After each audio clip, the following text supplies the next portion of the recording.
It is absolutely amazing.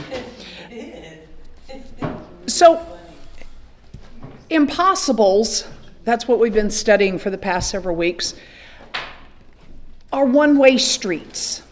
They tell us that there's only one way to think about a problem, only one way out, only one answer to our struggles, only one way to see our circumstances. Impossibles limit our vision, box us in, and make us feel trapped. Living in God's possibles means, in many ways, that we look at our moments with eyes enlightened by His words, opened to His presence, and empowered by His Spirit. Experiencing His possibles isn't as much about circumstances changing as it is about God changing us in the midst of our circumstances. He gives us new eyes to see His hand and a new perspective that reminds us that our impossibles are not one-way streets, but avenues by which to see His glory. Who has Luke 22, 1 through 27? Patricia? Okay, so, whoops, wrong one.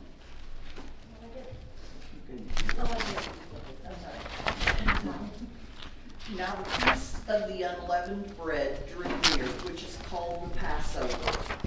And the chief priests and the scribes were seeking how to put him to death, for they feared the people. Then Satan entered into Judas, called Iscariot, who was of the number of the 12. He went away and conferred with the chief priests and officers how he might betray him to them. And they were glad and agreed to give him money. So he consented and sought an opportunity to betray him to them in the absence of a crowd. Then came the day of unleavened bread, on which the Passover lamb had to be sacrificed. So Jesus sent Peter and John, saying, "Go and prepare the Passover for us, that we may eat." They said to him, "Where will you have us prepare it?" He said to them, "Behold, when you have entered the city, a man carrying a jar of water will meet you. Follow him to the house that he enters, and tell the master of the house, 'The teacher says to you, where is the guest room where I may eat the Passover with my disciples? And he will show you a large upper room furnished. Prepare it there.' And they went and found it just as he had told them, and they prepared the Passover. And when the hour came, he reclined at table with the apostles with him. And he said to them, 'I have earnestly desired to eat this Passover with you before I suffer. For I tell you that I will not eat it until it is fulfilled in the kingdom of God.' And he took a cup, and when he had given thanks, he said, 'Take this and divide it among yourselves. For I tell you that from now on I will not drink of the fruit of the vine until the kingdom of God comes.' And he took bread, and when he had given thanks, he broke it and gave it to them, saying, 'This is my body, which is given for you. Do this in remembrance of me.' And likewise the cup after they had eaten, saying, 'This cup that is poured out for you is a new covenant in my blood. But behold, the hand of him who betrays me is with me on the table. For the Son of Man goes as it had been determined, but woe to that man by whom he is betrayed.' And when they began to question one another which of them it could be who was going to do this, a dispute also arose among them as to which of them was to be regarded as the greatest.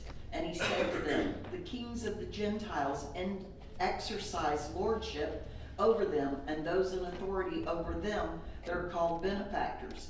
But not so with you. Rather, let the greatest among you become as the youngest, and the leader as one who serves. For who is the greater, one who reclines at table or one who serves? Is it not the one who reclines at table? But I am among you as the one who serves.'" So Jesus knows that his time is at hand. And he knows what he's going to go through for us. But what does he do? He gives thanks to God. So we've just had a week of Thanksgiving. This lesson was supposed to be the week before Thanksgiving, but it didn't happen that way. So how will learning to walk in Thanksgiving help us live for Christ?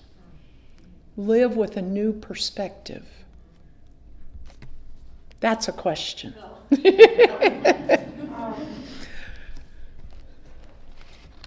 we learn to be thankful, we learn to walk in Christ with gratitude. And we will see the small things. We can see the small things that He's doing. So living with thankfulness helps us see the small things that God's doing. It's contagious. Yeah. Once you're thankful. It's Something that contagious. God gave you see it in everybody around you. You start going, wow. And you find out just, it's so much joy. I'm just grateful for everything. Yeah. For that. Yeah. Yeah. And then it goes on to everybody else. They share. I love it. In the beginning, at least for me, it is something that you have to practice. You have to have it on the forefront of your mind. Mm-hmm. Think about it every morning. You pray about it at night. You ask for forgiveness for the things you didn't do right. But it does get easier. And I've even gone through, these roller coaster rides where then I drop off and I start, just going back to old ways. But then, you just start all over. And you start practicing again. Doris said thankfulness needs to be practiced. And sometimes it goes up and sometimes it goes down. And I'm repeating for the online. Who else? Yes, Carol. I find it really interesting that when you're living gratefully, thankfully, you can't be jealous of the people around you, because when you're thankful and a grateful person, and somebody, I'm trying to think of something that you might be jealous of. Instead of being jealous, you're going to be thankful that, like, say that person got a new car, and you have a radio car that you've just been driving around, it's falling apart, and and you're struggling, and they come out with, and I don't know what we're tempted to be jealous about, but you're thankful that person got the new car. Yeah. You're thankful that they've been blessed with that kind of a blessing, and it, so whatever it is that we're tempted towards, complaining, any of that, when you interject thankfulness, and sometimes you have to take captive those thoughts to rearrange it in your head because you're struggling, or even somebody said something that hurt you, that was very, very hurtful. But if you have a thankful heart, you will look at that in a very, very different way. You will be, looking at the person, their needs instead of your own needs. You'll go and talk to that person, and you won't be taking any kind of hate or angst with you. You will be going and wanting to fix it because your thankfulness is more grateful for who that person is, and so it really supersedes a lot of sins. A lot of sins. If we can live that way, we're not going to live this way. So.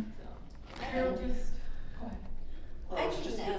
go ahead. Go ahead. Three of us. Staying on this, a friend of mine is taking a beginner's ceramic class, and she's doing throwing, and we talk constantly. I'm a ceramicist, and my mom and I ran a business that made porcelain stuff. So from a beginner this to this, and I found myself wanting to be there doing that stuff, and instead I did do that. I thought about how thankful I was that she got to learn this. And instead of being jealous that I couldn't go do that, I sat in that and celebrated her accomplishments. Very good. And she said, I made a bowl. And I'm thinking, I have two choices in this moment.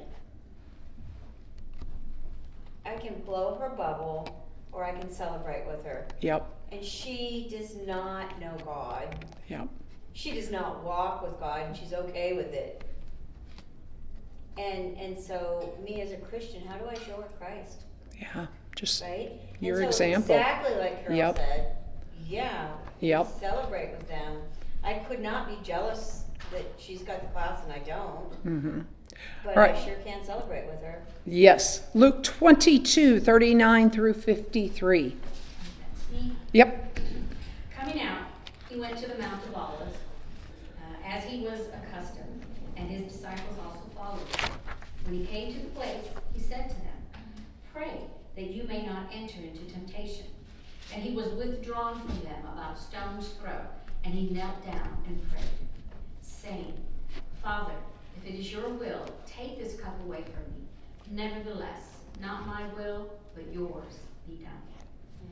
Then an angel appeared to him from heaven, strengthening him. And being in agony, he prayed more earnestly. Then his sweat became like great drops of blood falling down to the ground. When he rose up from prayer, he had come to his disciples. He found them sleeping from sorrow. Then he said to them, "Why do you sleep? Rise and pray, lest you enter into temptation."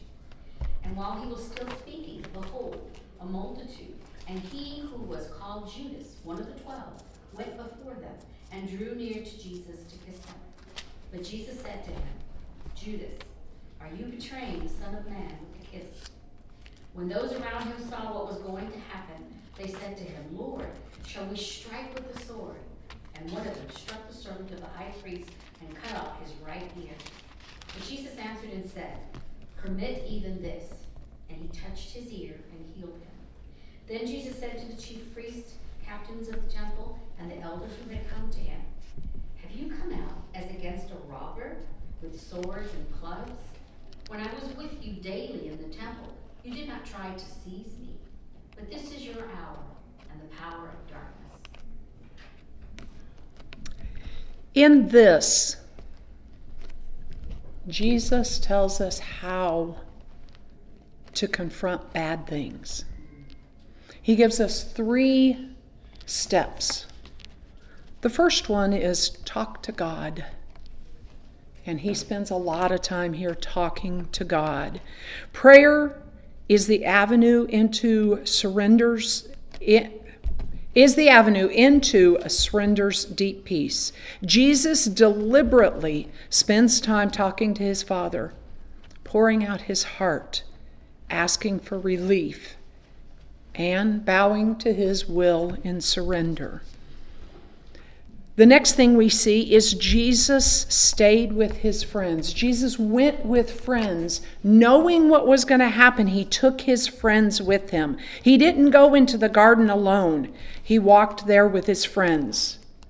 Now, we do see that his friends didn't stand up to what he wanted them to do, but he went with his friends. And the last one, I've not thought about this in this way before, but he looked his enemy in the eye. Judas enters the garden determined to betray Jesus with a kiss. Coming with the soldiers and officials, Jesus leads the contingent of evil-minded men on a mission to capture Jesus in the shadows of night. The fruit of Jesus' time in prayer is evident in the way that he faces his accusers. He doesn't run and hide. He doesn't slip into the shadows. He looks Judas in the eye and reveals the darkness in his heart. Jesus' surrender is seen in his trust. He demonstrates as he is arrested by the men intent on his death. Who has Philippians 4 through 7?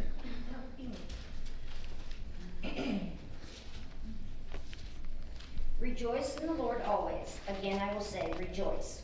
Let your reasonableness be known to everyone. The Lord is at hand.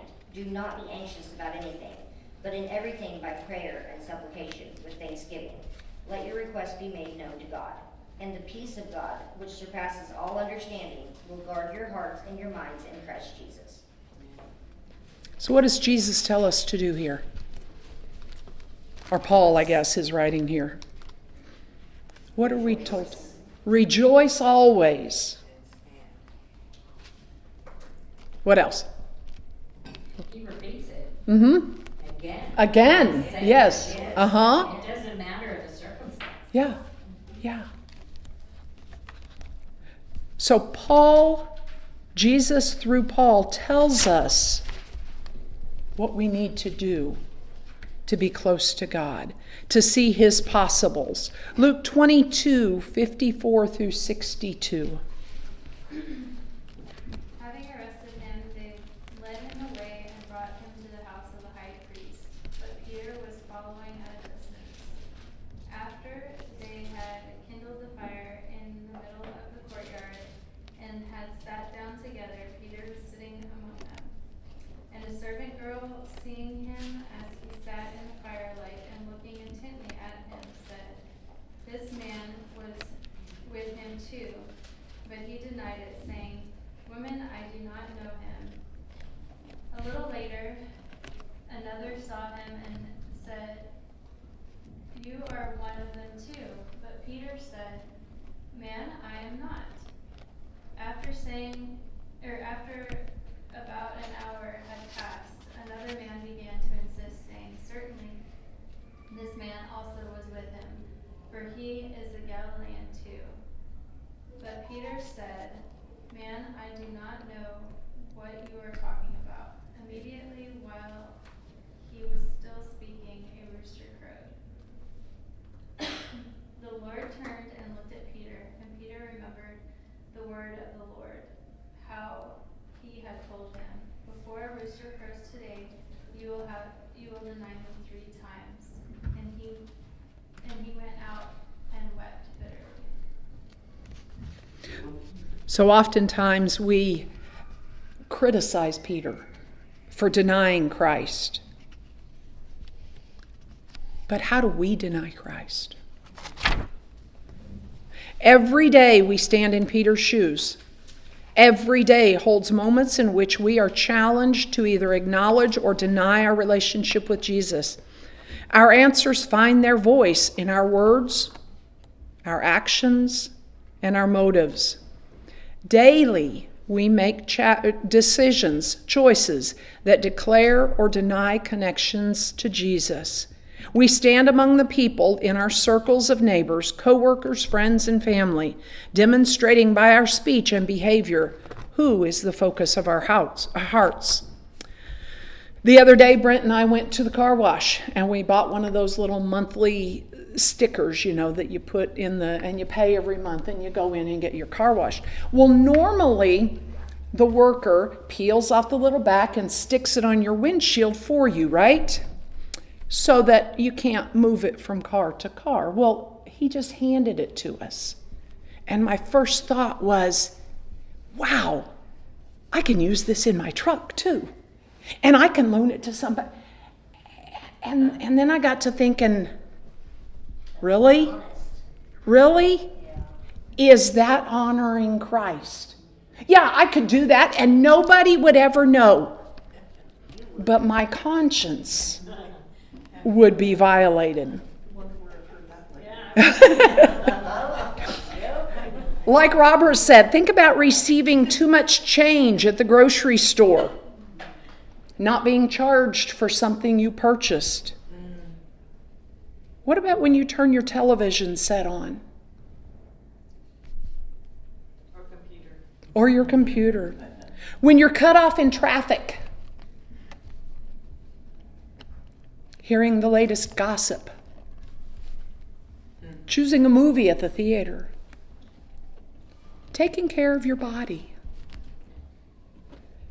getting up for church on Sunday morning,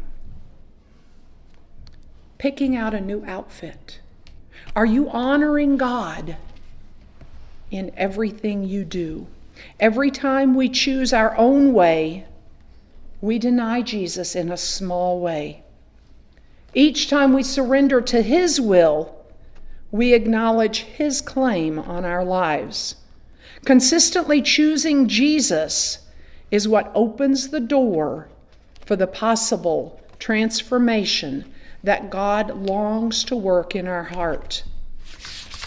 I often wondered early in my life how Jesus could hang on that cross. How He could allow Himself to be beaten and tortured and spat upon. Who has Hebrews 12, 1 and 2?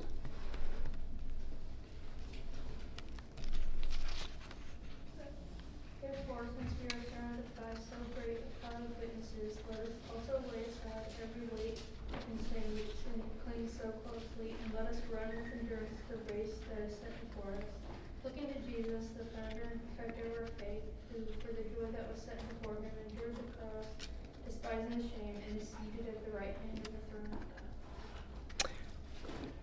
This passage has 6 words in it that tell us how Jesus did that. He said, for the joy set before him. For the joy set before him. That's 6 words. If we live our life looking towards the joy that is set before us, with the help of Christ Jesus, through prayer, through devoting every moment of our life to God, we can live in a way that he wants us to. Luke 23, 32 through 48. There were also 2 others, criminals, whether him to be put to death. And when they had come to the place called Calvary, there they crucified him. And the criminals, one on the right hand and the other on the left. Then Jesus said, Father, forgive them, for they do not know what they do. And they divided his garments and cast lots, and the people stood looking on.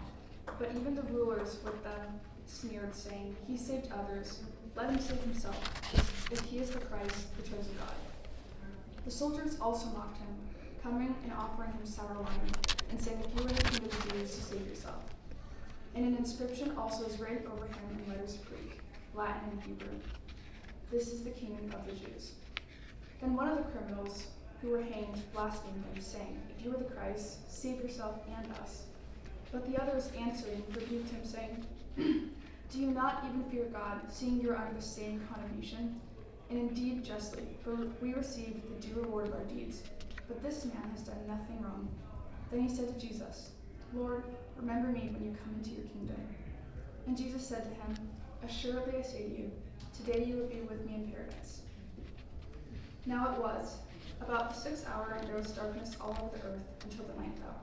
Then the sun was darkened, and the veil of the temple was torn into 2. And when Jesus had cried out with a loud voice, he said, Father, into your hands I commit my spirit. Having said this, he breathed his last. So when the centurion saw what had happened, he glorified God, saying, Certainly, this was a righteous man. And the whole crowd who came together to that sight, seeing what had been done, beat their breasts and returned. Because Jesus knew the joy set before him, he gave himself for us so that we could enter the joy that he has. Did I give Psalms 22, 1 and 2 to anybody?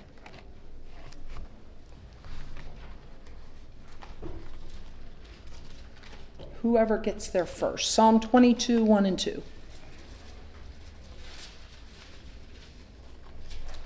My God, why have you forsaken me?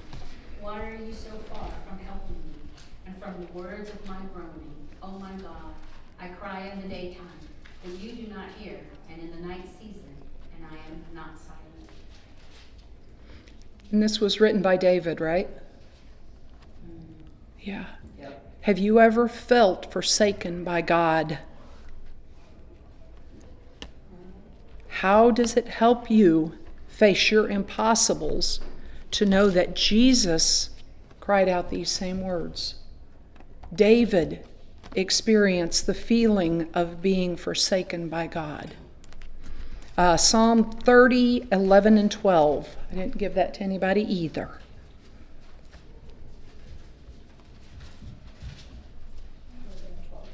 You have turned for me my mourning into dancing. You have loosened my sackcloth and clothed me with gladness, that my glory may sing your praise and not be silent.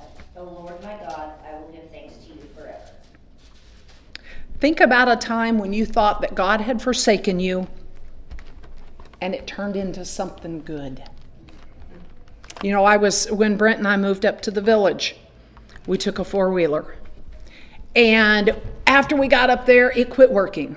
And I'm thinking, you know, this is just not good. We spent a lot of money on this thing. So we hired Jesse to come up to the village to come and see if he could fix it. Well, he wasn't able to fix it. And I was a little bit bummed because it was a lot of money and everything. But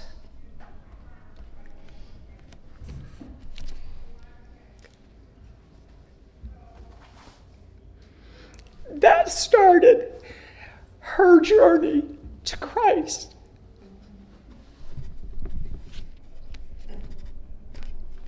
That's worth all the money in the world.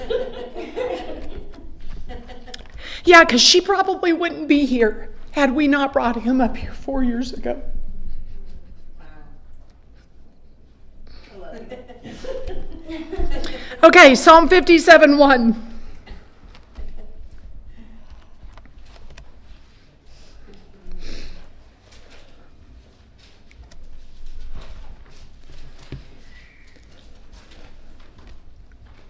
Be merciful to me, O God, be merciful to me. For you and my soul takes refuge. In the shadow of your wings I will take refuge, till the storms of destruction pass by. So what do David's words tell us about how to live in our darkest days? Trust in the Lord. Live in the shelter of his wings. The title of this lesson is Perspective. And it all has to do with our perspective. What are we looking at? I looked up the word perspective, and the first thing in there was about art, the direction that you see something from. And then the second definition, but perspective, what is our perspective on life? It's not just this here and now. There's no doubt. It's that heaven. You're looking at life with the perspective of thankfulness. Yes. You look at everything differently. Absolutely. I read a thing on Facebook this week that says, you're not given a good life or a bad life. You make it a good life or a bad life by how you look at it. Yep. Perspective. Perspective. Thank you, ladies. Any other comments? I was just gonna comment on that Psalms 22, verses 1 and 2. Mm-hmm.